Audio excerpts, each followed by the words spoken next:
నామానికి స్తోత్రాలు. మన ప్రభును రక్షకుడైన యేసుక్రీస్తు వారి యొక్క శుభనామంలో మీ అందరికీ కూడా వందనాలు, శుభాలు తెలియజేస్తున్నాను. దేవుని అత్యంత మహాకృపను బట్టి మరి యొక్క పరిశుద్ధ దినాన్ని మరొక పర్యాయం దేవాలయంలో చేరుకుని దేవుని స్తుతించడానికి, దేవునిని ఆరాధించడానికి ప్రభు మనకు మంచి అవకాశం కలుగు చేశారు. కనుక మరి దినం ప్రభు సన్నిధిలో ఆయనను గణపరుస్తూ, ఆయన ఆరాధిస్తూ, ఆయన మాటలు వినడానికి మనం వచ్చాం. అలాగే ఈ దినం మరి రిపబ్లిక్ డే, గణతంత్ర దినోత్సవం. ఆ సందర్భంగా మీ అందరికీ కూడా నా శుభాలు తెలియచేస్తున్నాను. దేశము రక్షించబడాలంటే దేశము కొరకు మనం ప్రార్థన చేయాలి. దేశంలో ఉన్నటువంటి పరిస్థితులు బాలేని కారణంగా గణతంత్రం అంటే మంచి స్వాతంత్ర్యం వచ్చింది, మన రాజ్యాంగంతో మనమే పరిపాలించుకునేటువంటి రిపబ్లిక్ చేశారు దాన్ని. అలాంటి మన రాజ్యాంగంలో కొంత మత స్వేచ్ఛ అనేది కొన్ని రాష్ట్రాల్లో లేదు, ఎలాగూ ఆరాధించడానికి లేదు. మనకి ఇవ్వబడిన వాక్ స్వతంత్ర్యం, ప్రకటించుకునేటువంటి ఆ హక్కును కూడా మనం కోల్పోతూ ఉన్నాం. మరి ఎక్కడ పబ్లిక్గా సువార్తను ప్రకటించడానికి కానీ, కొన్ని ఆర్టికల్స్లో ఉన్నటువంటి గ్రౌండ్స్లో మీటింగ్స్ పెట్టుకునేటువంటి కొన్ని ఆటంకాలు సృష్టిస్తూ జీవోలు కూడా వచ్చింది మీటింగ్లు పెట్టుకోకుండా ఉండడానికి.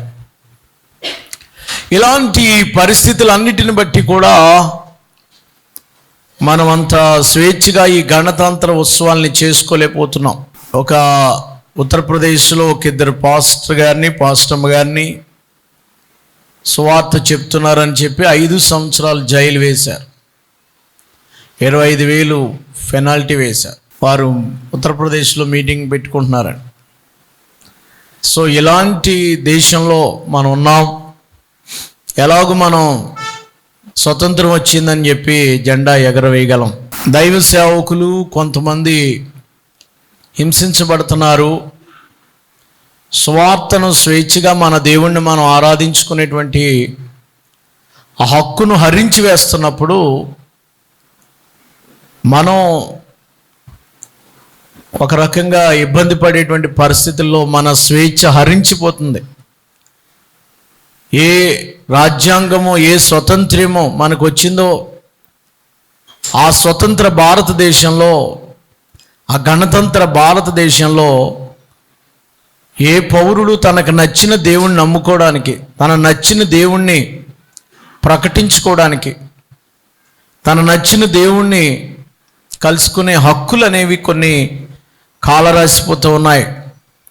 బలవంతం ఎవరిని చేయము. ఇతర పౌరులకి హక్కులకు భంగం కలగకుండానే మన హక్కుల్ని మనం కాపాడుకోవాల్సిన ఈ దేశంలో మరి స్వేచ్ఛగా దేవుణ్ణి ఆరాధించేటువంటి కొన్ని రాష్ట్రాల్లో దేవుణ్ణి ఆరాధించేటువంటి అవకాశాలు లేవు. మనకి కూడా పబ్లిక్ ప్లేసుల్లో సరిగ్గా మీటింగ్ పెట్టుకోవడానికి అవకాశం లేదు. ఎన్నో పర్మిషన్స్ ఇవ్వడం లేదు, ఎన్నో మందిరాలు కట్టుకోవడానికి పర్మిషన్ ఇవ్వడం లేదు. సుప్రీంకోర్టు ఆర్డర్స్ ప్రకారం ప్రతి గృహంలో కూడా తమ ఇష్టమైన దేవుణ్ణి ఆరాధించుకోవచ్చు, హౌస్ చర్చెస్ పర్మిషన్ అక్కర్లేదనే ఒక జీవో వచ్చినప్పటికీ ఇంకా కొన్ని రాష్ట్రాల్లో క్రైస్తవులు అనే వాళ్ళు హింసించబడుతున్నారు. అటువంటి దేశంలో మనం ఉన్నాం. మన దేశం కొరకు మనం ప్రార్థన చేయవలసిన వారు ఉంటున్నాం. దేశ రక్షణ కొరకు, మన దేశం కొరకు మనం గట్టిగా ప్రార్థన చేస్తే దేవుడు మన దేశాన్ని రక్షించునుగాక. రైట్, దేవునికి స్తోత్రం చెల్లిద్దామండి. హల్లెలూయా. నా వర్తమానంలోకి నేను వస్తున్నాను.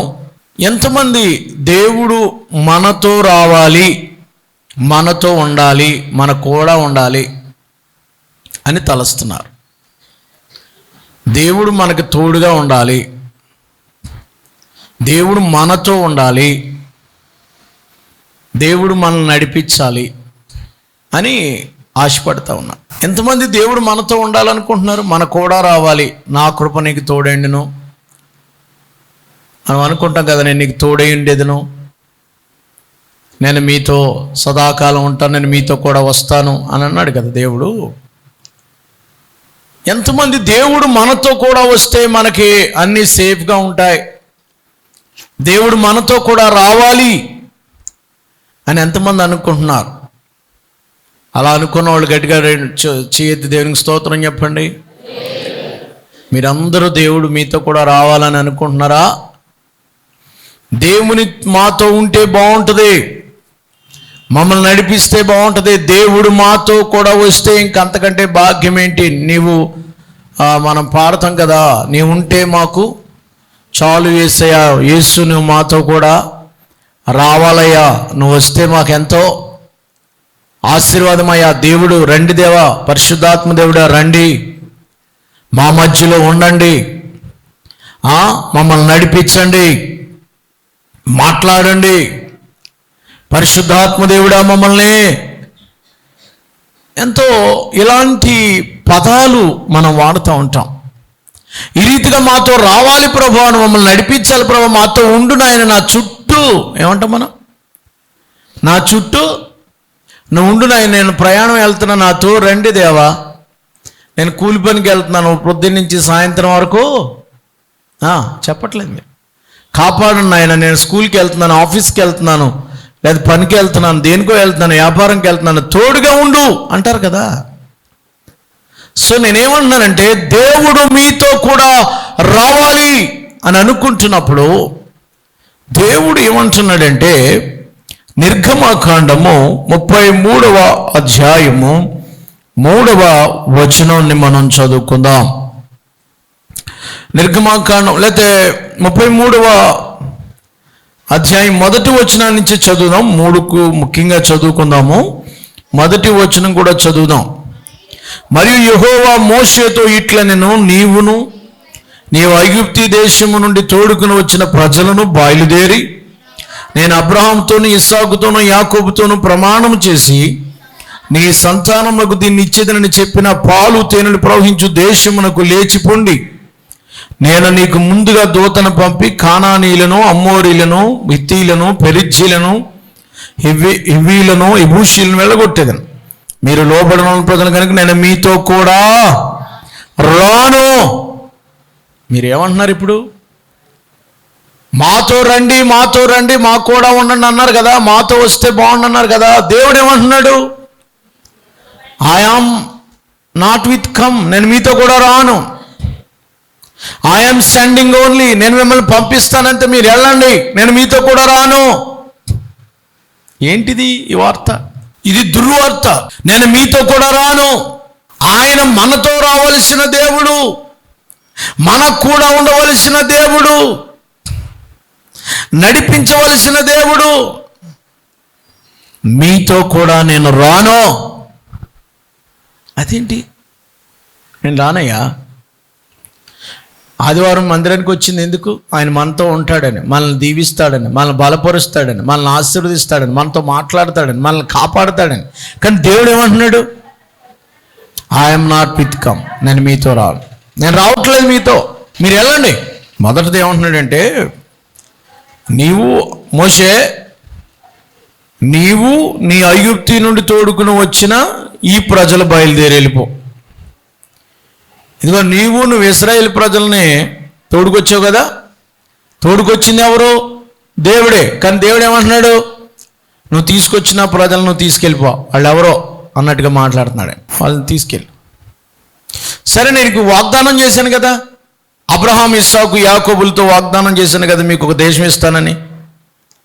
ఆ దేశాన్ని ఇస్తానులే, మాట ఇచ్చాను కాబట్టి ఆ దేశానికి వెళ్ళిపోండి.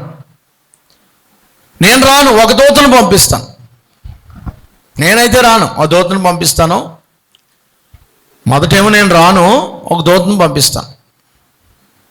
వాగ్దానం చేశాను కాబట్టి ఆ దేశాన్ని మీకు ఇచ్చేస్తాను. వాగ్దానం చేశాను కాబట్టి దేశాన్ని ఇస్తాను. మూడవదిగా ఏం చేస్తానంటే, మీ మీదకి ఆ దేశాలు ఎవరో ఒక దూతను పంపించి అమోరీలు, హిత్తీలు, పెరిజ్జీలు, హివ్వీలు, యెబూసీయులను వెళ్ళగొడతాను. శత్రువుల నుండి తప్పించి మాట ఇచ్చాను కాబట్టి దేశం ఇస్తాను, మాట ఇచ్చాను కాబట్టి ఓ దూతను పంపుతాను, ఏ దూత అనేది కాదు, ఒక దూతను పంపుతాను, మరి మీరు మీ మట్టుకు మీరు వెళ్ళిపోండి. ఏమంటున్నాడమ్మా?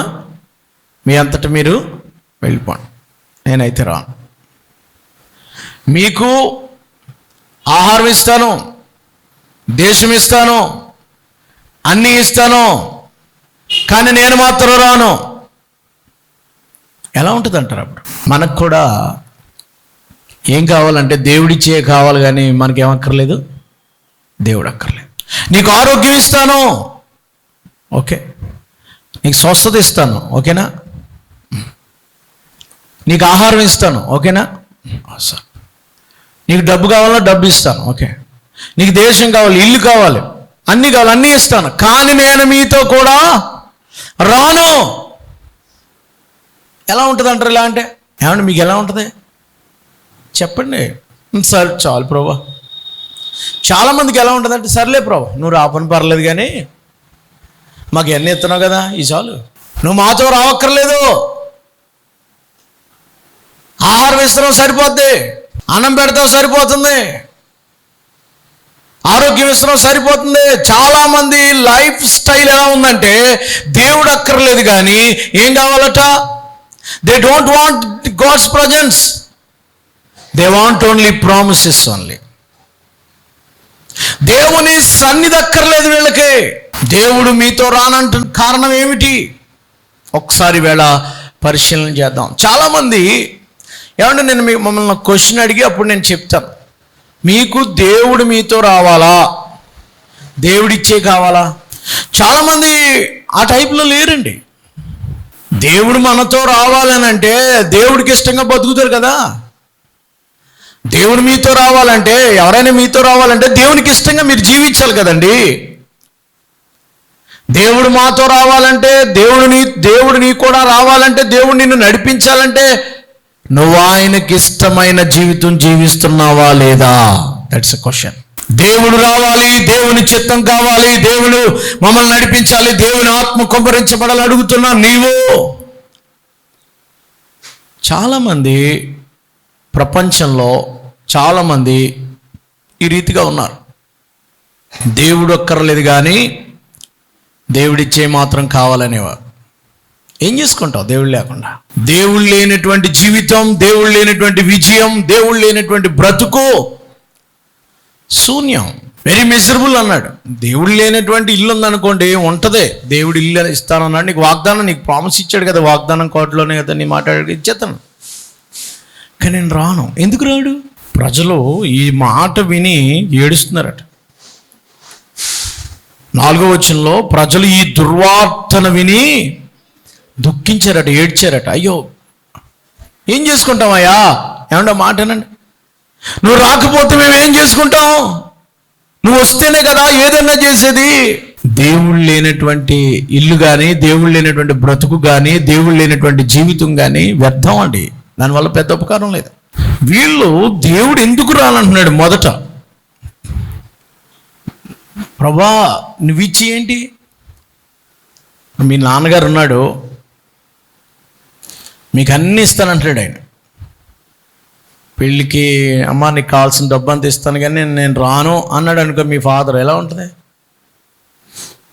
మీ ఫాదరు అన్నీ సప్లై చేసి నేను మాత్రం పెళ్ళికి రాను, జాగ్రత్తగా చక్కబెట్టేసుకోండి, డబ్బులు ఎంత కావాలో అంత ఇస్తానమ్మా అన్నాడు అనుకోండి, మీరేమంటారు? అదేంటి నాన్న అంటారా? లేకపోతే పర్లేదు నువ్వు రాబోని పర్లేదు అంటారా? అదేంటి నాన్న నువ్వు లేకుండా ఏంటిది, ఇవన్నీ మాకు కావాలంటే మేము చేసుకోలేమేంటి అని అనరమ్మా? అంటారా? నువ్వు లేకపోతే ఏంటి అయ్యా బాబు, నువ్వు ఇవన్నీ ఇచ్చేసి తెచ్చి మేము చేసుకోలేమో, ఎవడన్నా చేస్తాడు, నువ్వేంటి అని అనరమ్మా?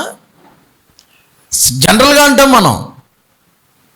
కానీ ఇశ్రాయేలు ప్రజలు దేవునిని వ్యతిరేకించారు. ఎందుకు ఆయన రానంటున్నాడంటే, మీరు లోబడనొల్లని, 3వ వచనం, మీరు లోబడనొల్లని ప్రజలు గనుక నేను మీతో కూడా రాను. ఒకవేళ త్రోవలో నేను మీతో కూడా వస్తే మిమ్మల్ని సంహరించదనేమని మోషేతో చెప్పినాం. నేను మీతో కూడా రాను, ఎందుకంటే ఒకవేళ నేను మీతో కూడా వస్తే మీరు దరిద్రమైన బతుకుతారు. మీరు నాకు ఇష్టం లేని పనులన్నీ చేస్తారు మీరు, నాకు అసహాయకరమైనటువంటి కార్యాలన్నీ మీరు చేస్తారు మీరు. ఎందుకంటే భయంకరమైనటువంటి పాపాన్ని చేశారు ఇశ్రాయేలు. 32వ అధ్యాయంలో ఎందుకు దేవుడు రానంటున్నాడంటే 32వ అధ్యాయంలో వారు ఒక తప్పు చేశారు. ఎందుకు దేవుడు మనతో రానంటున్నాడు కారణాలు చెప్తున్నాను చూడండి. మొట్టమొదటిది, అయ్యా దేవుడు మీతో రావాలని అనుకుంటే, దేవుడు మీతో నివసించాలని అనుకుంటే, దేవుడు మీ పక్షంగా కార్యాలు చేయాలనుకుంటే, దేవుడు మీ పక్షంగా విజయాలు కలగ చేయాలనుకుంటే, మీరు దేవుని సహాయం కనుక కోరుకుంటే, దేవుడు మీతో రావాలని అనుకుంటే, ఇవి మీలో ఉన్నాయేమో చెక్ చేసుకుని అవి తొలగించుకోవడానికి ప్రయత్నం చేయండి. ఎందుకు దేవుడు రానంటున్నాడంటే 32వ అధ్యాయం 1వ వచనంలో మోషే కొండ దిగకుండా తడవు చేయుట ప్రజలు చూచినప్పుడు ఆ ప్రజలు అహరోను వద్దకు కూడి వచ్చి, లెమ్ము మా ముందర నడుచుటకు ఒక దేవతను మా కొరకు చేయము. ఐగుప్తులను మమ్మల్ని రప్పించిన ఆ మోషే అనువాడు ఏమైనో మాకు తెలియదని అతనితో చెప్పిరి. అందుకు అహరోను మీ భార్యలకును మీ కుమారులకును మీ కుమార్తెలకును ఉన్న చెవులు బంగారు పోగులను తీసి నా యొద్దకు తెండని వారితో చెప్పగా, ప్రజలు తమ చెవుల్లోనున్న బంగారు పోగులను తీసి అహరోను వద్దకు తెచ్చిరి. అతడు వారి యొద్ద వాటిని తీసుకుని పొగరుతో రూపం ఏర్పరిచి దానిని పోత పోసిన దూడగా చేశాను. అప్పుడు వారు, ఓ ఇశ్రాయేలు, ఐగుప్తు దేశం నిన్ను రప్పించిన నీ దేవుడు ఇదే అనిరి. దేవుడు ఎందుకు రానన్నాడు అర్థమైంది మీకు ఇప్పుడు? దేవుడు ఎందుకు మనతో రానంటున్నాడంటే, ప్రజలు ఇశ్రాయేలు ప్రజల్ని దేవుడు నిర్గమాకాండంలో ఎర్ర సముద్రమును దాటించి నడిపించుకుంటా సీనాయి కొండ దగ్గరికి తీసుకొచ్చాడు. సీనాయి కొండ దగ్గరికి రావడానికి 3 నెలలు పట్టింది బయటకు వచ్చాక. అబీబ్ నెల నుంచి వాళ్ళు వచ్చిన తర్వాత 3వ నెలలో ఈయన సీనాయి కొండ మీదకి ఎక్కాడు మోషే గారు. సీనాయి కొండ పైకి ఎక్కిన తర్వాత దేవుడు ఇంచుమించు 8 సార్లు సీనాయి కొండ ఎక్కి దిగాడు. ఆయన 10 ఆజ్ఞలు పలకలిచ్చాడు, 10 ఆజ్ఞలు ఇచ్చాడు. తర్వాత వారు ప్రత్యక్ష గుడారము ఈ యొక్క ఎలాగా సృష్టించాలో ప్రత్యక్ష గుడారం గురించి ఆయన ఆ కవినెంట్ ఆజ్ఞలు ఇచ్చాడు. ఎలా నిర్మాణం చేయాలో, ఎలాగ ఆరాధన చేయాలో అర్పణలు కూడా ఇచ్చాడే. ఎలాగ అర్పించాలో, ఆయన్ని ఎలాగ గణపరచాలో రాశాడు. ఆయన ఆజ్ఞలు మీరితే ఎలాంటి శిక్షలు ఉంటాయో, కవినెంట్ కండిషనల్ బ్లెస్సింగ్స్, ఆజ్ఞతో కూడినటువంటి ఆశీర్వాదాలు దేవుడు ఇచ్చాడు. అన్నీ బాగానే ఉన్నాయండి. ఇవన్నీ ఇచ్చిన తర్వాత జరిగిన సంఘటన ఏంటంటే, దేవుడు రానండానికి ముఖ్య కారణం ఏంటంటే, మోషే గారు కొండ మీదకి ఎక్కి ఎన్ని రోజులైంది? ఈ యొక్క ఆజ్ఞల కొరకు కొండ మీదకి ఎక్కాడు కదా. ఏ కొండ? సీనాయి కొండ మీదకి ఎక్కాడు. కొండ ఎక్కడో అప్పలో ఉంటుంది. అంటే ఇంచుమించు సీనాయి కొండ ఎక్కాలంటే ఎవరన్నా యెరూషలేము వెళ్ళిన వాళ్ళు అది రాత్రి ఎక్కుతారట. సాయంకాలం 5 గంటలకి, పొద్దుటికి దిగొచ్చేయాలి. ఇంచుమించు 5-6 గంటలు పడుతుంది. అంత ఎత్తు ఉంటుంది. వెళ్ళడం 6-7 గంటలు, రావడం 12 గంటలు అలా పడుతుంది. పగలు ఎక్కలేరట, అంత సూర్యుడికి బాగా దగ్గరగా ఎండ దెబ్బ తగిలేస్తుందట. ఇప్పటికి ఇంకా సీనాయి కొండ ఉంది కదా, మోషే పర్వతం. ఆ పర్వతం మీదకి ఎక్కేటప్పుడు కిందోళ్ళు కనపడరు ఆయనకి. పైన ఉన్నాడు ఆయన. ఎంతకాలం ఉన్నాడు ఆయన పైన? 40 రోజులు. ఇది 40వ రోజున జరిగింది అనుకోకండి ఈ గొడవ. జస్ట్ 4 వీక్స్, 4 వారాలు అయ్యేటప్పటికి ప్రజలు దేవుణ్ణి మర్చిపోయారండి. ఎన్ని వారాలు?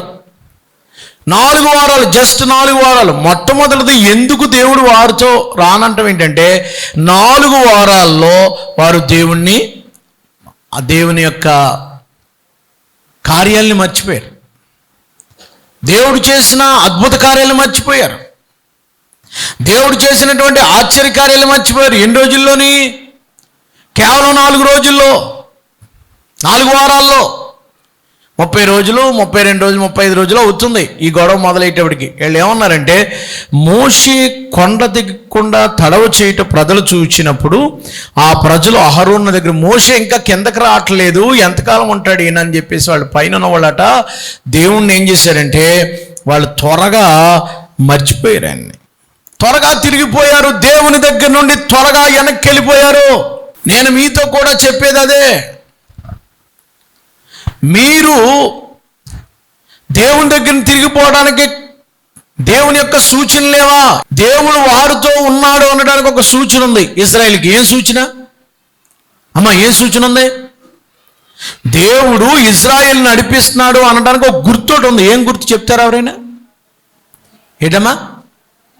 మేఘస్తంభం. పగల మేఘస్తంభం, రాత్రి వాళ్ళకి పగల మేఘస్తంభము, రాత్రి అగ్నిస్తంభం ఉన్నది అంటే దేవుడు వాడిని నడిపిస్తున్నాడనే కదా.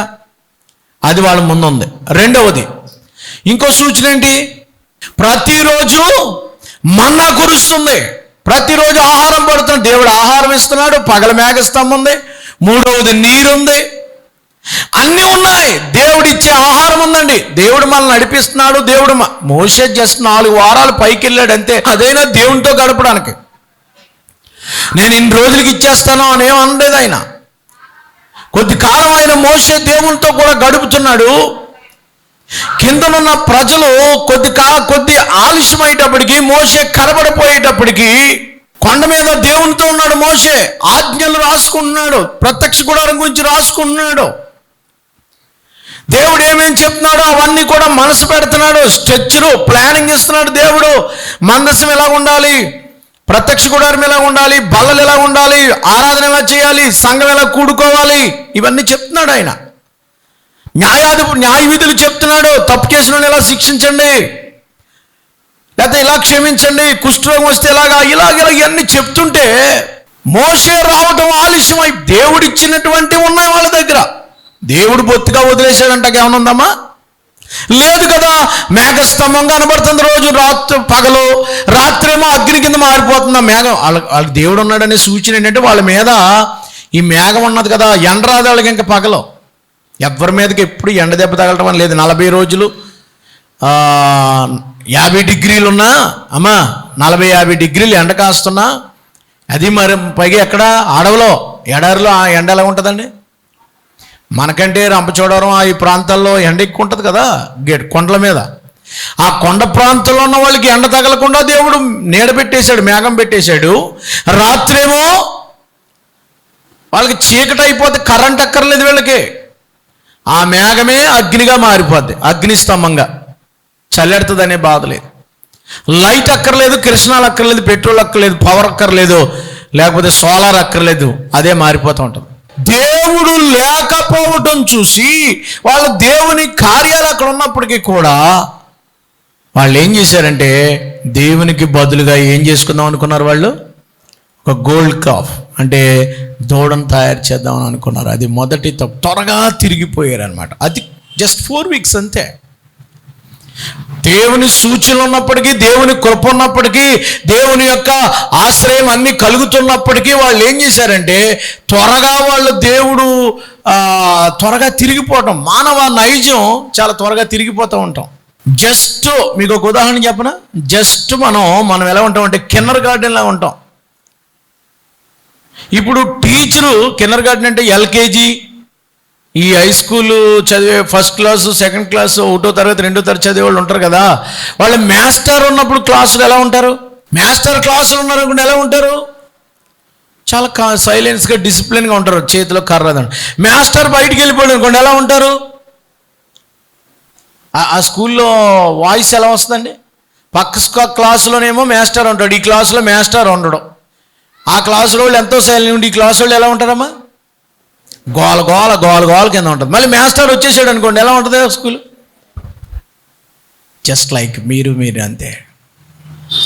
కొద్ది కాలం మోషే కనబడకపోయేటప్పటికి, కొద్ది కాలం మోషే లేకపోయేటప్పటికి, కొద్ది కాలము అలా బిహేవ్ చేస్తున్నాం. కొద్ది కాలం లేకపోయేటప్పటికి మనం దేవుని నుండి వెనుదిరిగిపోతున్నాం, దేవుని నుండి వైదొలిగిపోతున్నాం. దేవుని మార్గాల్లో నుండి దేవుని చిత్తం వరకు దేవుని భక్తి చేసిన వాళ్ళే, ఇంతవరకు దేవుణ్ణి ఆరాధించిన వాళ్ళే, ఇంతవరకు దేవునిని మహిమపరిచిన వాళ్ళే జస్ట్ టర్న్ అయిపోయారు. ఒక్కసారిగా భయంకరమైన పాపం, ఆది కాండంలో చేసిన పాపం కంటే ఘోరమైన పాపం చేశారు. ఆది కాండంలోనే ఏ పాపం లేనటువంటి ఏదోను తోటలోనే, మొదటి అధ్యాయంలో ఏ పాపం లేని ఏదోను తోటలోనే ఆదామవ్వలు రోజు దేవుడు మాట్లాడుతుంటే ఒక 2 రోజులు కనపడపోయేటప్పటికి, దేవుడు రాకపోయేటప్పటికి వీళ్ళు ఎవరితో కనెక్షన్ పెట్టుకున్నారు?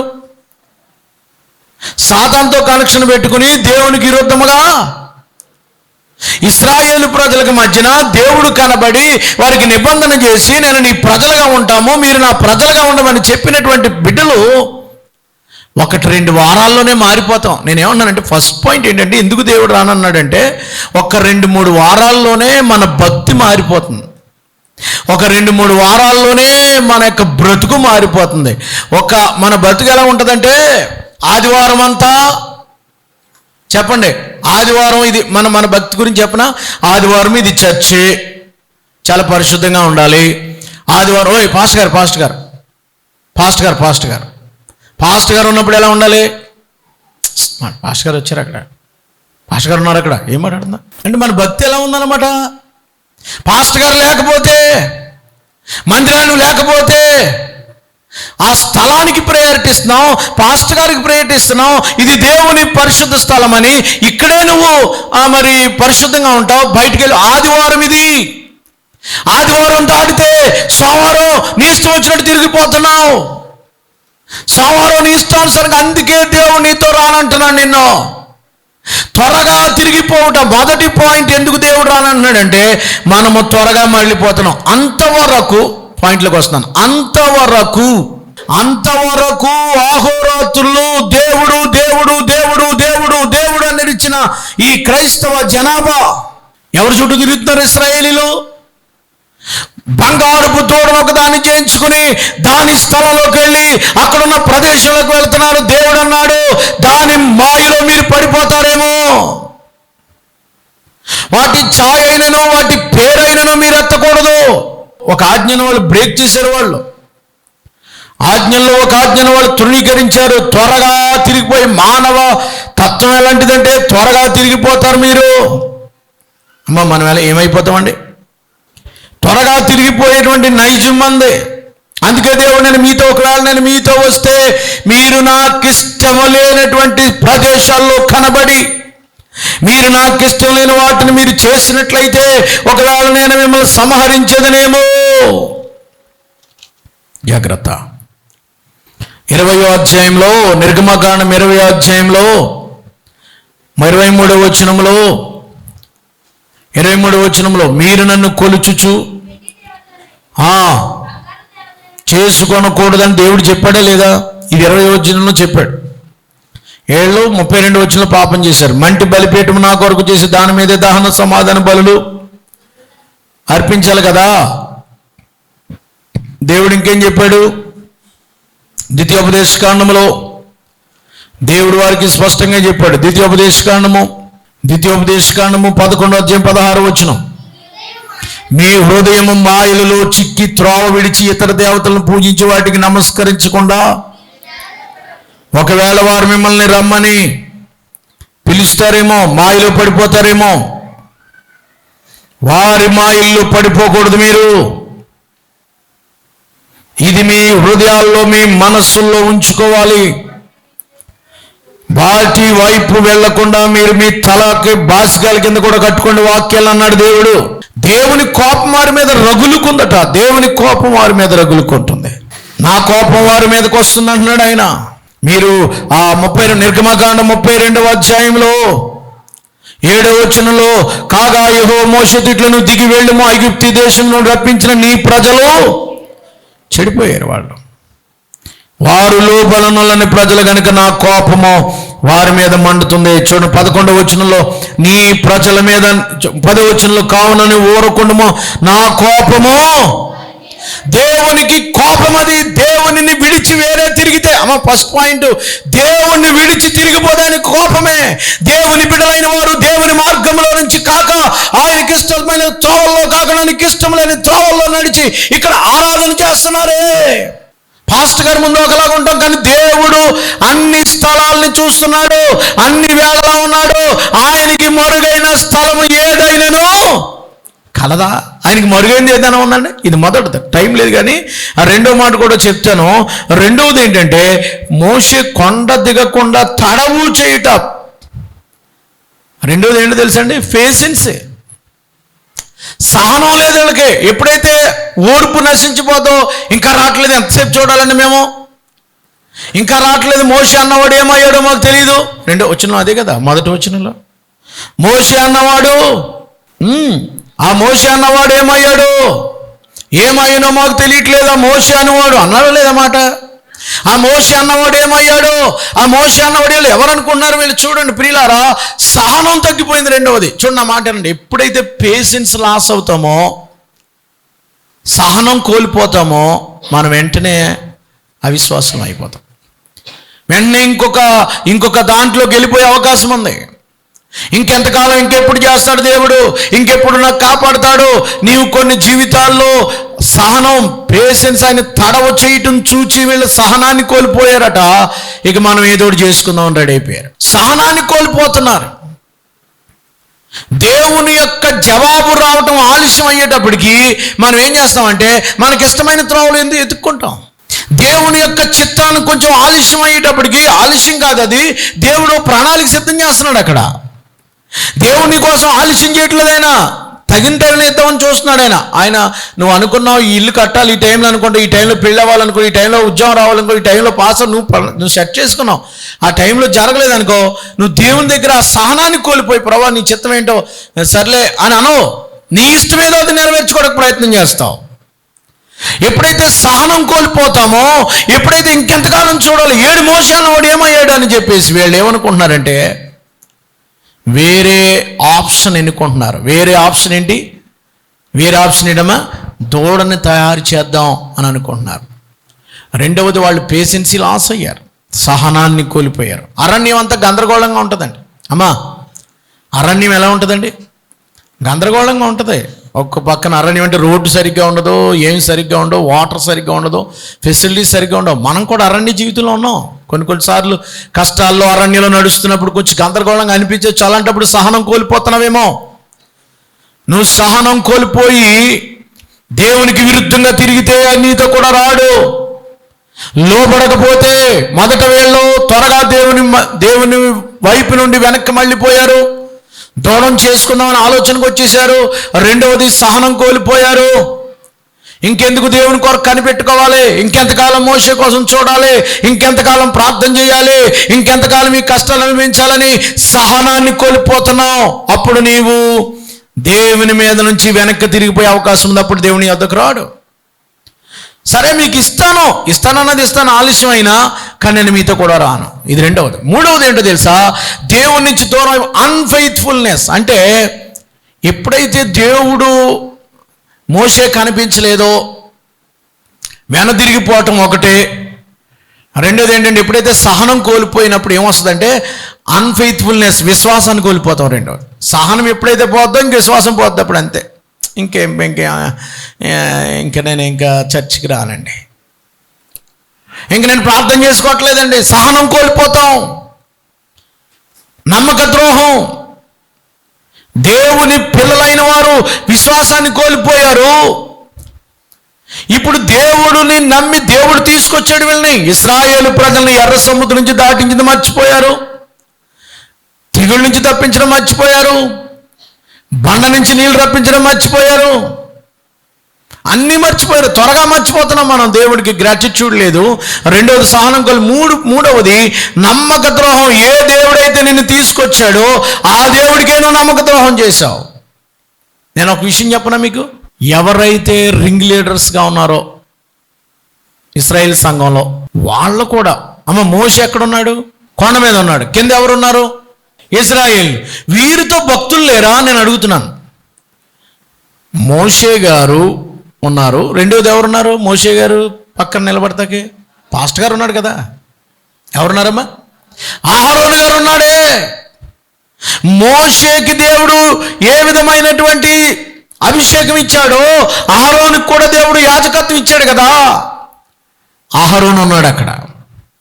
రెండవది ఎర్ర సముద్రం నుంచి బయటికి తీసుకొచ్చినప్పుడు పాటలు పాడినా మిరియక్కుంది. ఆవిడ పాపం చేసింది. వీళ్ళందరూ కలిసి ఏం చేసుకున్నారటండి? దూరం చేసుకున్నారు. నమ్మక ద్రోహం. మిరియా ఉన్నది, ఇంకెవరున్నారు తెలుసా? 70 మంది దేవునితో కలిసి భోజనం చేశారట. 70 మంది రింగ్ లీడర్స్ ఉంటారు కదా, 70 మంది పెద్దలు. చూడండి 24వ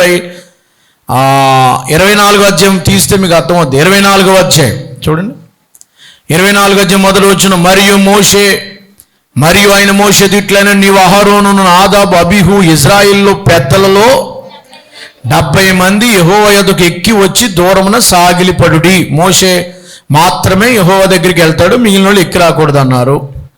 అలాగే అన్నారు వీళ్ళు. వాళ్ళు అక్కడ ఏం చేశారంటే ఓ పని చేశారు. వాళ్ళు ఆ 70 మంది ఏం చేశారు? మోషే వచ్చి యెహోవా మాటలన్నిటిని, 3వ వచనం చూడండి, అందరూ చదువుకోవాలి. మోషే వచ్చి యెహోవా మాటలన్నిటిని, విధులన్నిటిని ప్రజలకు వివరించి చెప్పిన, ప్రజలందరూ యెహోవా చెప్పిన మాటలన్నిటి ప్రకారము చేసేదమని వీళ్ళు ఒక తీర్మానం చేశారు. మేము దేవుడు చెప్పినట్టుగా వింటాం. జనవరి 1వ తారీఖుని ఈ సంవత్సరం అంతా మేము పరిశుద్ధంగా ఉంటాం అన్నారు లేదా? జనవరి 1వ తారీఖుని ఈ సంవత్సరం అంతా దేవుని బిడ్డలుగా బ్రతుకుతామని తీర్మానం తీసుకున్నారు వీళ్ళు. ఇంకేం చేశారు? వెంటనే అప్పుడు రక్తాన్ని ప్రోక్షించారట. చూడండి 8వ వచనంలో, 7వ వచనం చదవండి. అతడు నిబంధన గ్రంథమును తీసుకుని ప్రజలకు వినిపింపగా వారు యెహోవా చెప్పినవన్నీ చేయుచు విధేయులైందుమని ప్రభు మోషే రక్తం తీసుకుని ప్రజల మీద ప్రోక్షించి ఈ సంగతులనే విషయంలో యెహోవా మీతో చేసిన నిబంధన, అంటే దేవునితో రక్తం ప్రోక్షించి నిబంధన చేసేసుకున్నారు. దేవుడు చెప్పినవన్నీ చేస్తాం. 20 అధ్యాయులు ఏం చెప్పాడు? విగ్రహారాధన చేయము, అబద్ధాలు ఆడము, దొంగతనాలు చేయము, వ్యభిచారాలు చేయము, బూతులు ఆడము, ఏ విధమైన తీర్థాలకు పోమో అలాంటి పనులు చేయము, దేవునికి ఇష్టం లేనటువంటి కార్యకలాపాలు చేయమని నిబంధన చేశారు వీళ్ళు. బాప్తిసం తీసుకున్నప్పుడు నిబంధన చేశావు, నువ్వు ఒట్టే దేవుని దగ్గర ప్రమాణం చేశావు, ప్రార్థనలో పాపిలను ఒప్పుకోలేక చేయని ప్రమాణం చెప్పావు నువ్వు. 3వది నమ్మక ద్రోహము. నిబంధన చేసిన వాళ్ళు ఈ 70 మంది కలిసి ఏం చేశారట? ఈ 70 మంది 11వ వచనంలో ఏం చేశారంటే 24వ అధ్యాయం 11వ వచనంలో నిగనిగలాడేటువంటి 10వ వచనంలో దేవుని చూశారు వీళ్ళు. ఈ 70 మంది మళ్ళీ పైకెక్కి దేవుని చూశారట. దేవుని చూశారు, అన్నపానాలు కూడా దేవుని దగ్గర తీసుకున్నారు, భోంచేశారు ప్రభుతో కలిసి. ప్రభువుని చూసి ప్రభుతో భోజనం చేసి 70 మంది రింగ్ లీడర్లు ఏమయ్యారండి? సంఘంలో ముఖ్యమైనటువంటి రింగ్ లీడర్స్ ఉంటారు కదా, పాటలు పాడేవాళ్ళు, స్త్రీలలో యాక్టివ్గా ఉన్నవాళ్ళు, ఈ టెంట్లు వేసేవాళ్ళు, పలహారాలు పంచిపెట్టేవాళ్ళు, ఇంకా రకరకాలైనటువంటి, నువ్వు దేవుని కోసం బాగా బ్రతకనట్టుగా నటిస్తున్నావు, కానీ టైం వచ్చినప్పుడు నువ్వు లోకానుసారమైన మనుషుడిగా కనబడుతున్నావు. మిమ్మల్ని బట్టే నా నామము అన్ని జనుల మధ్యన ఏం చేయబడుతుంది? నువ్వు దేవుడు నాతో కూడా రావాలన్నా ఎలా వస్తాడు దేవుడు? మొదట నువ్వు ఏం చేసావు? మొదటిది ఏం చెప్పాను మీకు? వెంటనే తరలిపోయావు, మర్చిపోయావు, దేవుడు చేసిన కార్యాలు మర్చిపోయి వెంటనే 1 or 2 వీక్స్లోనే తిరిగిపోయావు, దేవుని నుండి వెనక్కి తిరిగిపోయావు. రెండవది సహనాన్ని కోల్పోయావు. మోషే వచ్చే వరకు ఉండలేకపోయావు, దేవుడు కార్యం చేసే వరకు ఉండలేకపోయావు. 3వది అన్ఫెయిత్ఫుల్, నమ్మక ద్రోహిగా ఉన్నావు, విశ్వాసం ఉంచలేకపోయావు, నమ్మక ద్రోహం చేసావు, నిబంధన ఇచ్చావు, వాగ్దానం చేసావు, నీ బిడ్డగా బ్రతుకుతాను ప్రభువా అన్నావు, కానీ మాట నిలబెట్టుకోలేని, మాట మీద నిలబడలేని రకాన్ని ఏమంటారు? ప్రభువాను మాతో రావాలంటే ఎలా వస్తాడు? ఆయన రాలేకపోయాడు. ఆయన 3వది ఏం చేశారో తెలిసేళ్ళు, ఆ నిర్గమకాండం 32వ అధ్యాయంలోకి రండి, అక్కడ ఉంది. 3వదిగా అక్కడ ఏం చేశారంటే, 3వ వచనం, మీ అహరోను గారు అన్నాడంట, సర్లే మీ భార్యలు, మీ కుమార్తెలు, మీ చెవులు బంగారం అన్ని తీసుకురండి అన్నాడట. బంగారు పోగులు తీసుకురని అహరోనుకు తీసుకురాగా అతడు ఏం చేశాడమ్మా? అగ్నిలో వేసాడట. ఒక దూడను రూపకం చేశాడటమ్మా. ఏం చేశాడు? ఒక దూడను రూపించాడు. మీకు ఏం చెప్తున్నానంటే, ఐగుప్తి దేశంలో ఉన్నారు కదా వీళ్ళు. 4వ కారణం ఏంటంటే, ఐగుప్తి దేశంలో ఉన్నారు కదా. ఎంతకాలం ఉన్నారు ఐగుప్తి దేశంలో? 430 సంవత్సరాలు ఉన్నారు. వాళ్ళ పండగలు చూశారు కదా, వాళ్ళ పండగలు, వాళ్ళ ఆచారాలు, వాళ్ళ పద్ధతులు అన్నీ వాళ్ళ మధ్యనే ఉండేవారు కదా వీళ్ళు. వాళ్ళు ఇళ్ళల్లో పని చేస్తున్నారు, వాళ్ళు పండగ చేసుకుంటారు కదా, వాళ్ళు చేసుకుంటారు. ఐగుప్తిలో దోళ్ళు ఎలా ఉంటాయో, దేవుళ్ళు మొఖాలు దూడ కదా. మన ఐగుప్తి దేశంలో ఉన్నాయి, మన భారతదేశంలో కూడా వాళ్ళ దేవుడు ఎలా ఉంటాడు? 106వ కీర్తనలోకి రండి. దేవుని 106వ కీర్తన 19వ వచనం చదవండి. 106వ కీర్తన 19వ వచనం. 106వ కీర్తన 19వ వచనం. హోరేబులో వారు తోడను చేయించుకునిరి, పోత పోసిన విగ్రహమునకు తమ మహిమాస్పదమైన దానిని, దేవుని మహిమను ఎలా మార్చేశారంట? గడ్డి మేయు.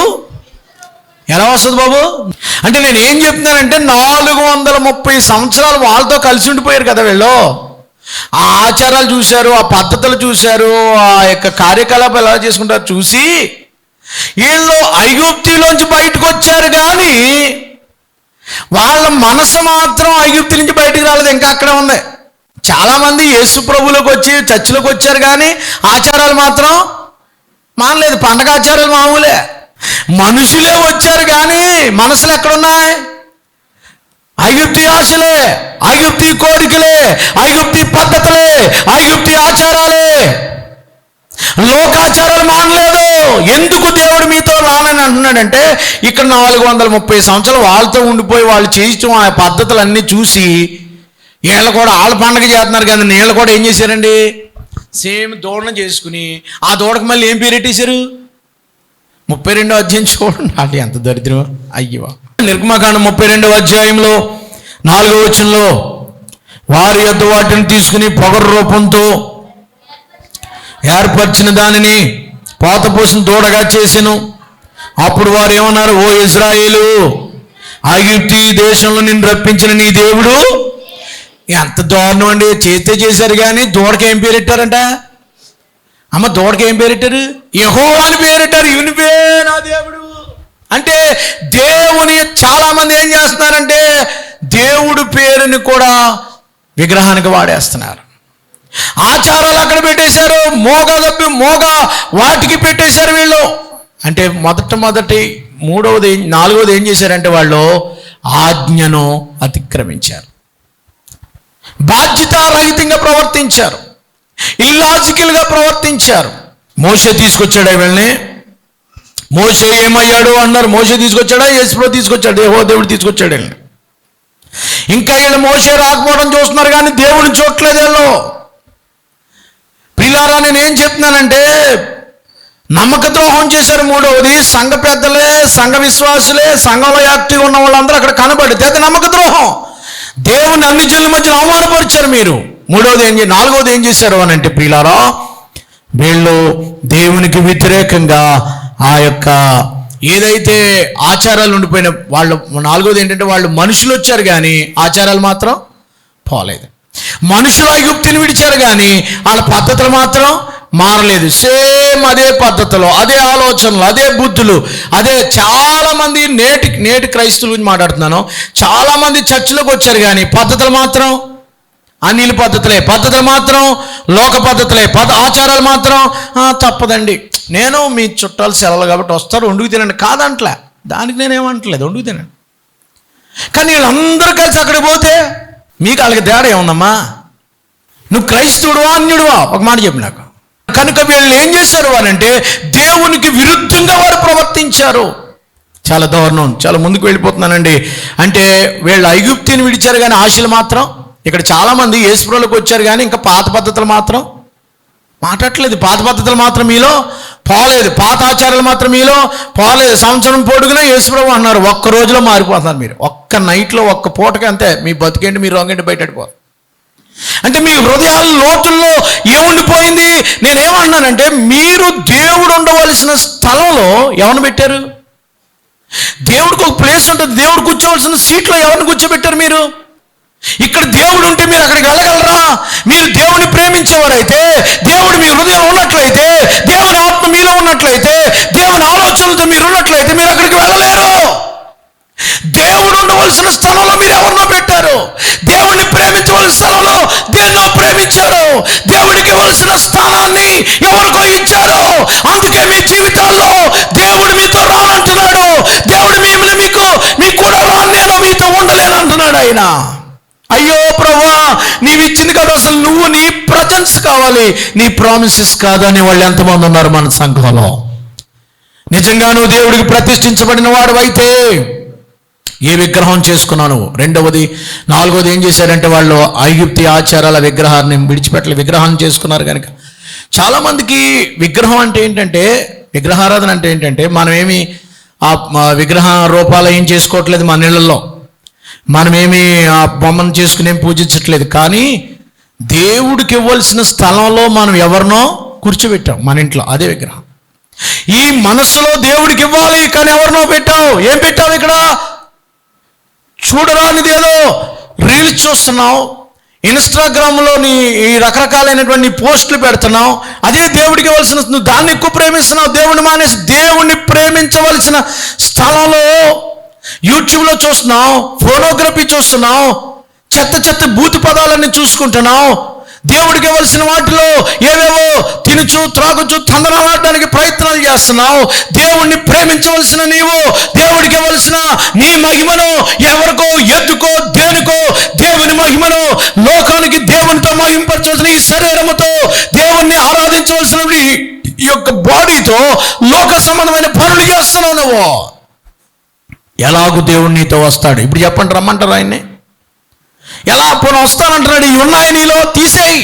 ఏది దేవునికి ఇష్టం లేనిది, దేవునికి ఇష్టం లేనిది ఏ చర్య ఉంది నీలో, అదే దొంగతనం కావచ్చు, చాటింగ్ కావచ్చు, కాసేపు సరదాగా చాటింగ్ చేయొచ్చు, లేదా కాసేపు సరదాగా కాలక్షేపంగా అక్రమ సంబంధాలు, ఇల్లీగల్ కాంట్రాక్ట్స్, విపరీతమైనటువంటి పాపపు జీవితాలు ఉన్నాయేమో. దేవునికి ఇష్టం లేని ఏ పని చేసినా ఆయన మీతో కూడా రాడు. అది భయంకరమైన పాపం. అది ఆ పాపం ఇక్కడ ఎంతమంది చేసినా అది పాపమే, దేవుని కోపాన్ని పుట్టించే పని. ఇక ఐదవది చెప్పి నేను ముగిస్తాను. ఐదవది ఏంటంటే, ప్రజలు విచ్చలవిడిగా తిరగడానికి మొదలుపెట్టారు. ఇప్పుడు ఏం చేస్తున్నారంటే, ఐదవది విచ్చలవిడిగా ఏం చేస్తున్నారండి వాళ్ళు? అహరోను అది చూచి దాని ఎదుట ఒక బలిపీఠం కట్టినప్పుడు, రేపు యెహోవాకు పండుగ ఆచరిద్దాం. ఎవరికి పండుగ? పేరు ఎవరిదే? పేరేమో దేవుడి పేరు, చేసేది అంతా దేవుడికి ఇష్టం లేని విగ్రహారాధన. పైనేమో దేవుడి పేరు, జరిగేదంతా పాపమే, జరిగేదంతా విగ్రహారాధనే, జరిగేదంతా దేవునికి ఇష్టం లేని పని. ఏం జరుగుతున్నారు వాళ్ళు? 6వ వచనంలో, మరునాడు వారు ఉదయాన్నే లేచి ఆ జనులు తినడం త్రాగటం కూర్చుండి ఆడటం, ఇదంట ఆడుటకు లేచిరి. అమ్మ, జనులు ఏం చేస్తున్నారు? ఈటింగ్, డ్రింకింగ్, డ్యాన్సింగ్, అంతే కదా. ఈ 3 రోజులు జరిగింది ఏంటి చెప్పండి? తినటం, తాగడం, డ్యాన్స్ వేయటం, ఇంతే. ఇదే పండుగ. బుద్ధి లేనటువంటి జనాండం. అందుకే దేవుడు అన్నాడు, నేను మీతో కూడా రాను. కోపం వచ్చింది ఆయనకి, కోపం వచ్చేసింది. ఇప్పుడు ఆయన ఏమన్నాడు తెలుసు? 5 విషయాలు చెప్పాను. ఒకటి, వాళ్ళు ఏం చేశారంటే వెంటనే మరలిపోయారు. రెండవది, సహనాన్ని కోల్పోయారు. మూడవది, నమ్మక ద్రోహం, అన్ఫెయిత్ఫుల్గా ప్రవర్తించారు. దేవుడిని నమ్మి వాగ్దానం చేసి, అందులో భక్తులు ఉన్నారు, కొయిర్ లీడర్స్ ఉన్నారు, సంఘ పెద్దలు ఉన్నారు, తర్వాత మిరియక్క గారు ఉన్నారు, అందరూ ఉన్నారు. అందరూ కలిసి పాపం చేశారు. నాలుగవది, విగ్రహారాధన చేసుకున్నారు. అంటే బొమ్మను, దేవుని రూపాన్ని బొమ్మగా మార్చేశారు. ఐగుప్తిని విడిచారు, కానీ ఆశలు మాత్రం, మనసు మాత్రం, ఆచారాలు మాత్రం, పద్ధతులు మాత్రం మారలేదు. ఐదవది ఏం చేశారు? తినటం, తాగటం, తందనాలాడటం. బైబిల్లో అసలైన గ్రీక్ పదం అర్థం ఏంటో తెలుసా? వాళ్ళ డ్యాన్స్ అని ఉంది కదా, అది చూడరాని డ్యాన్స్ చేశారట. అంటే శృంగారపు డ్యాన్స్ అని ఉందట అర్థం బైబిల్లోకి. ఆయన చెప్పాడు. అంటే శృంగారపు డ్యాన్స్ అని కంటే దాన్ని ఏమంటారు? విచ్చలవిడిగా. విచ్చలవిడిగా మీకు ఆ పదం కనపడుతుంది చూడండి. 32వ అధ్యాయంలో 25వ వచనం, ప్రజలు విచ్చలవిడిగా తిరుగుట. అమ్మా, 32వ అధ్యాయం 25వ వచనం ఏముందండి? విచ్చలవిడి అనే డ్యాన్స్ అంటే ఏంటి? విచ్చలవిడి అనే డ్యాన్స్ ఏంటి? శృంగార సంబంధమైన డ్యాన్స్ వేశారట. అంటే వాళ్ళ యొక్క ఎక్స్ప్లోజింగ్ చూపించుకుంటూ. నేటి డ్యాన్సులకి దానికి ఏం తేడా లేదు. దేవుణ్ణి ఆరాధించవలసిన విధము ఇలాంటి డ్యాన్సులతోటి, ఇలాంటి వీటితో చేస్తున్నారు వీళ్ళు భయంకరంగా. చాలా దారుణమైన పరిస్థితులు. అందుకే దేవుని కోపం వచ్చింది. వాళ్ళు వేసేటువంటి నాట్యమాడుచూ ఉండేరి అన్నది అక్కడ. నాట్యమాడుచూ ఉండేరి, నాట్యాలు మొదలు పెట్టారట. ఈవేళ సంఘాల్లో కూడా నాట్యాలు పెరిగిపోయినాయి. నాట్యం వేయటం ఏదో మరి ఆత్మతో వేయటం వేరు, పెర్ఫార్మెన్స్ చూపించుకోవడానికి వేసినట్టు వేస్తున్నారు ఈ దినాల్లో. అదే పెద్ద స్కిల్గా చాలా అన్యాయంగా మారిపోయినాయి దేవుని ఆరాధన, వర్షిప్లు కూడా. ప్రియ దేవుని బిడ్డలారా, ఆత్మతో సత్యముతో ఆరాధించవలసిన బదులుగా తింటూ త్రాగుతూ అలవాటైపోయి దేవునికి ఇష్టం లేనటువంటి పనులు చేయటం వల్ల దేవుడు అన్నాడు, నేను మీ మధ్యకు రాను. ఆయన కోపం వచ్చింది. ఆయన ఏమన్నాడో తెలుసా? దేవుని కోపం వచ్చి ప్రజలతో అన్నాడు. ఏమన్నాడో తెలుసా? 9వ వచనంలో, మరియు 32వ అధ్యాయం 9, మరియు యెహోవా ఇట్లనెను, నేను ఈ ప్రజలు చూచున్నాను, ఇక వారు లోబడనలని.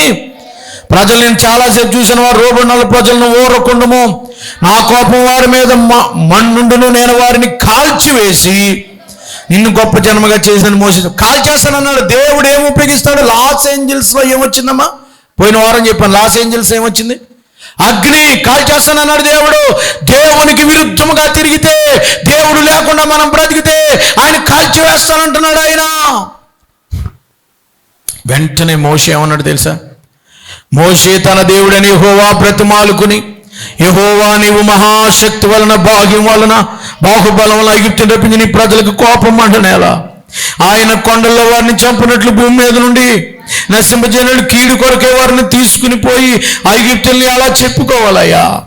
నీ కోపాగ్ని నుండి మళ్ళుకొని నీవు ప్రజలకు కీడు చేయక దానిని గురించి సంతాపపడము. నీ సేవకులను అబ్రహాము, ఇస్సాకు, ఇశ్రాయేలు జ్ఞాపకం చేసుకుని ఆకాశ నక్షత్రాలంతా అభివృద్ధి చేస్తానని సంతానం ఇచ్చిన వాగ్దానాన్ని జ్ఞాపకం చేసుకో, అయ్యా ప్రమాణం జ్ఞాపకం చేసుకో అని దేవుణ్ణి ఏం చేశాడట? బతిములాడుకున్నాడట. దేవునికి స్తోత్రం చెప్పండి అందరూ. అంతటా యెహోవా తన ప్రజలకు చేసిందని చెప్పిన కీడుని గూర్చి ఆయన సంతాపండి. అంటే మాట మార్చేసాడని కాదు. ఒకసారి ఆయన సర్లే మోషే నీ మాట వింటున్నాను, ఇక నేను వాళ్ళు కీడు చేయలేవా అని కాల్ చేస్తానన్నాడు దేవుడు. ఇక్కడ మోషే గారు ఏం చేస్తున్నారంటే దేవుని దగ్గర ఉన్నాడు. మోషే ఎక్కడ ఉన్నాడమ్మా? కొండ మీద ఉన్నాడు. మోషేను త్వరగా కిందకి వెళ్ళు. 7వ వచనంలో మోషేను త్వరగా కిందకి వెళ్ళు. 8వ వచనంలో వారు దూరణ చేసుకున్నారు కాబట్టి ఒక్క క్షణంలో వాళ్ళు కాల్ చేస్తాను. ఇప్పుడు మోషే ఏమన్నాడు తెలుసా? ప్రభువా నువ్వు అలా కాల్ చేస్తే వాళ్ళు ఏమైపోతారు నాయనా? ఒక్కసారి నీ పేరు, దేవుని యొక్క గ్లోరీ, నీ మహిమ పోద్ది కదా. ఆయన మోషే ఏం కోరుకుంటున్నాడంటే దేవుని పరిశుద్ధ స్థలంలో ఉంటున్నాడు, కిందేమో ప్రజలు దరిద్రంలో ఉన్నారు, మధ్యలో వత్తిగా మోషే ఉండి అంటున్నాడు, ప్రభువా ఈ ప్రజలకు అడ్డుపడ్డాడు. ఆపేస్తున్నాడు దేవుడు. 10వ వచనంలో దేవుడిని ఆపేస్తున్నాడు. 10వ వచనంలో దేవుడు ఏమన్నాడు? నువ్వురుకోవా అంటే ఏంటి? ప్రభువా బతిమాలుకుంటున్నాడు. ప్రభువా అయ్యా నీ కోపం మండలోకయ్యా, వీళ్ళు నీ ప్రజలే కదా, నువ్వు తీసుకొచ్చావు నీ మహాశక్తి, ఐగుప్తులో నువ్వు తీసుకొచ్చి నీ ప్రజల మీద నీ కోపం మండనేలా నువ్వు కదా ప్రజలందరూ ఏమనుకుంటారయ్యా? కొండల్లో వాళ్ళని చంపడానికి తీసుకెళ్ళిపోయి నీ గ్లోరీ, నీ మహిమ, ఆయన గ్లోరీని చూస్తున్నాడు. ఆయన పేరుకు చెడ్డ పేరు రాకూడదు అనుకుంటున్నాడు. చంపడానికే తీసుకొచ్చాడని ఎలా చెప్పుకోవాలి? నీ కోపాగ్ని మీద మళ్ళుకోవయ్యా. ఒక్కసారి ఇదిగో 2వది అన్నాడు, వాగ్దానం గుర్తుపెట్టుకో. అబ్రహాము, ఇస్సాకు, యాకోబులు చేసిన వాగ్దానం గుర్తుపెట్టుకో. అంటే దేవుని యొక్క గ్లోరీ, దేవుని యొక్క మహిమ, దేవుని యొక్క అంతగా దేవుని ప్రేమిస్తున్నాడు. దేవుడికి ఏం చెడ్డ పేరు రాకూడదు. నేను వాళ్ళు కాల్ చేసి నిన్ను చేస్తానంటే ఆయన స్వార్థం కోరుకుంటున్నాడా? కోరుకోవట్లేదు. నా స్వార్థం కాదు నాయన, నన్ను గొప్ప చేయడం కాదు. అవును ప్రభా కాల్చేనాయన, వాళ్ళు అలాంటి దుర్మార్గులైన తీర్థంకి వెళ్ళిన అందరిని తీసేనాయన అన్నాడా? అనలే, ఒప్పుకున్నాడు. ప్రభా క్షమించిన ఆయన, క్షమించిన ఆయన అడిగాడు. సరే మోషే క్షమించమని అడిగాడు, మీరు క్షమించకపోతే జరిగేది కూడా ఉంది, టైం లేదు కానీ నాకు. ఇక్కడ 2 క్యారెక్టర్లు, ఇక్కడ 2 క్యారెక్టర్లు ఒకే తల్లి గడుపు పుట్టారు. ఎవరు? మోషే, అహరోన్లు. ఒకే రకమైన అభిషేకం పొందారు. ఒకే రకంగా దేవుడు వారిని ఆడుకుంటున్నాడు. కిందన్నవాడు ఏం చేశాడు? కిందన్నవాడు ఎవడో? అహరోన్ గారు ఏం చేశారు? దేవునికి విరుద్ధమైన పని చేశాడు, పని చేయడానికి చేయించాడు. ఈయన అడ్డుపడ్డా? పడలేదు. మరలా ఈయన గురించి ఏం రాశారో తెలుసా? 25వ వచనంలో అహరోను విచ్చలవిడిగా తిరుగుటకు వాడిని విడిచిపెట్టాడు ఉంది. ఎవరు పెట్టాడు దేవుడు? ఎవరి మీద పెట్టాడు అది? అహరోనే విడిచిపెట్టాడు వెళ్ళని. నేనేమంటున్నానంటే అహరోను ఎందుకు అలా ఉన్నాడంటే, అహరోను ఎవరి మాట విన్నాడు? ప్రజల మాట విన్నాడు. అహరోను ఎవరితో ఉన్నాడు? ప్రజలతో ఉన్నాడు. ప్రజల మాట విని ప్రజలు చెప్పినట్టు చేశాడు. మోషే ఎవరితో ఉన్నాడు? దేవునితో ఉన్నాడు. దేవుని చూస్తున్నాడు. అందుకని దేవుని మాట విని దేవుని మహిమ, దేవుని గొప్పతనం, దేవుని యొక్క ఆ గుణాలకు ఎక్కడ దెబ్బ రాకూడదు. నువ్వు ప్రేమ కలిగినోడు, నువ్వు దయ కలిగినోడు కదా, నువ్వు జాలి కలిగినోడు కదా, ఒకసారి నీ కోపం తగ్గించుకోవాలి కదా అని ఆ దేవుని బతిమాలుతున్నాడు. అంటే దేవుడు చంపేస్తుంటే దేవుడికి అంత శాంతి లేదా? ఆయన క్రూరుడని కాదు అక్కడ. అసలు మోషేని పంపిందే అందుకు. మోషేని పంపింది ఎందుకు? నువ్వు వెళ్ళి ఏమన్నా చేస్తావేమో చూడు, దేశ ప్రజల మధ్యవర్తిగా ఉన్నవాడు ఎంత క్షేమంగా ఉండాలో ఒకసారి ఆలోచన చేయండి. ఒకడు మధ్యవర్తిగా నిలబడినోడు ఏం చేయలేనంటే యేసుకేలు గ్రంథం 22వ అధ్యాయంలో రాశాడు. అక్కడ 22:30 ఉంటుంది. 22:30 దేశముకు వారి ప్రజల మధ్య నిలబడేవాడు ఎవడైనా ఉన్నాడని ఉంటుంది. నేను ముగిస్తానండి ప్రియులారా. దేశము పక్షంగా మోషే నిలబడ్డాడు. అహరోను ప్రజలతో ఉండి ప్రజలు చెప్పినట్టు చేశాడు. మోషే దేవుడితో ఉండి దేవుని ప్రజలు పాపం చేయకుండా దేవుని మీదకి శిక్ష రాకుండా తప్పించడానికి కారకుడయ్యాడు. అహరోను ప్రజల మీదకి దేవుని కోపం వచ్చేలాగా చేశాడు. అహరోను ప్రజల్ని పాపలను తప్పించడానికి బదులుగా వాళ్ళని పాపం చేయడానికి విడిచిపెట్టాడు. మోషే వీళ్ళ మీదకి దేవుని కోపం రాకుండా దేవుడితో గడిపి అగ్ని రాకుండా కాపాడి దేవుని ప్రజలకి శిక్ష రాకుండా తప్పించగలిగాడు. నువ్వు ఎలాగొన్నావు? అహరోన్లాగా ఉన్నావా? మోషేలాగా ఉన్నావా? నీవు దేవుని నీ మీదకి వచ్చే శిక్ష రాకుండా నువ్వు కాపాడగలుగుతున్నావా? ఈ దేశ ప్రజల గురించి కానీ, నీ కుటుంబం గురించి కానీ, నీ వ్యక్తిగత జీవితంలో కానీ ఎలాగొన్నావా లేదా? మోషే కిందకు వచ్చేసాడండి. నేను ముగిస్తాను. మోషే కిందకు వచ్చేసి 2 పలకలు బద్దలు కొట్టేశాడు. మంచి సింగింగ్ కనపడుతున్నాడు, మ్యూజిక్ కనపడుతున్నాడు. కిందకు వచ్చేటప్పటికి 15 వచ్చి నుంచి మీరు చదువుకుంటే మ్యూజిక్ కనపడుతుందట. రాగానే పలకలు బద్దలు కొట్టేశాడు. ఎందుకు పలకలు బద్దలు కొట్టాడు? ఆ పలకల్లో ఏముందమ్మా? నీ దేవుడని యెహోవాను మాత్రమే ఆరాధించాలి అని ఉంది కదా. ఇంకెందుకు ఈ పలకలు? చేశారు, తప్పు చేశారు. ఇంకా దేవుడిని ఆరాధించట్లేదు, దేవుడు మానేసి వేరే చేసుకుని ఇంకెందుకు పలకలు బద్దలు కొట్టేశాడు. రెండవది ఏం చేశాడో తెలుసా? ఇప్పుడు దేవుడు మీతో కూడా రావాలంటే మీరు చేయవలసిన పని ఒకటి చెప్తున్నాను. మోషే చేసిన పని ఆ దూడని కాల్చేశాడట. ఇప్పుడు మీకు దేవుడు మీతో రావాలంటే మీరు చేసిన పాపాలను ఒప్పుకోవాలి. చూడండి 26 వచనం. ఈ మాట చదువు ముగిద్దాం. అందుకు మోషే పాళెము ద్వారం నిలిచి యెహోవా పక్షంగా ఉన్న వారందరూ నా యొద్దకు రండి. అమ్మా చూడండి, తప్పు ఏదో జరిగిపోయింది. ఇప్పుడు యెహోవా పక్షంగా ఉన్న వాళ్ళందరూ నా యొద్దకు రండి అని పిలిచాడు. 20 లక్షల మంది అందరూ ఈ పక్క వచ్చేసారు. ఇంకొక 3,000 మంది ఉన్నారు చూసారా? వాళ్ళు అన్నారు, మేము ఇంకా తందనలు ఆడతాం, తాగుతాం, తీర్థాలకు వెళ్తాం, మేము దేవుని పిల్లలమే కాదని డ్యాన్స్లు వేసి నాట్యాలు ఆడారు. ఆ 3,000 మందిని చంపేశాడు దేవుడు. దేవుని పక్షంగా ఉంటే విడుదల, దేవునికి దూరం అయితే. ఇప్పుడు దేవుడు మీతో రావాలంటే వాళ్ళు ఏడ్చారు. దేవుడు అన్నాడు, మీ వస్తువులు మీ మీద నుండి తీసేయండి అన్నాడు. దాని అర్థం ఏంటి తెలుసా? దేవుడు మీలోకి రావాలంటే దేవునికి విరుద్ధమైనవి ఏమున్నాయో అవి తీసి పారవేయండి. అప్పుడు దేవుడు మీతో వస్తాడు.